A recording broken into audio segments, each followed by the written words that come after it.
There is a legal debate unfolding over whether Canada can kill Islamic State extremists who hold Canadian passports.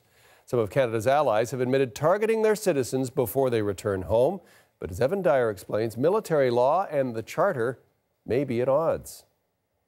The Trudeau government says it doesn't want to follow the example set by the British and French governments with their own citizens who've joined Islamic State in Iraq and Syria. The British and French, of course, are targeting their citizens for death, and the United States has in some cases done the same, drone striking them particularly. Canada says, through the person of Public Safety Minister Ralph Goodale, that Canada follows the law and Constitution, doesn't engage in death squad behavior. One government spokesman cited the law of armed conflict. And we looked at that law and spoke to a few experts to see how it might indeed impede Canada from taking that kind of action. The manual of the Canadian Forces dealing with that law, let's take a look at it.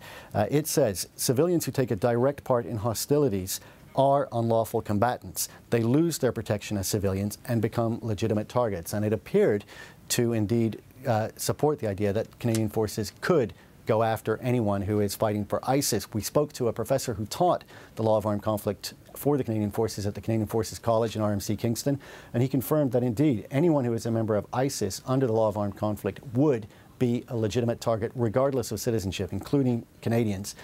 National Defence confirmed that as well. A spokesman for DND, Daniel Laboutillier, says under the law of armed conflict, any person who is a member of Daesh or who's otherwise directly participating in hostilities against the coalition may, in certain circumstances, be considered a threat. And he went on to say the nationality of the person is not a factor. So Canadian Forces can lawfully kill Canadian terrorists who've joined Islamic State.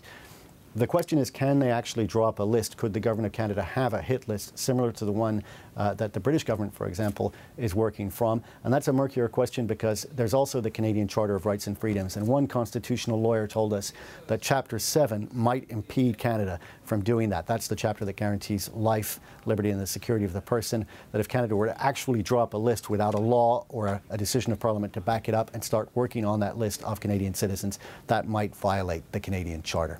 Evan Dyer, CBC News, Ottawa.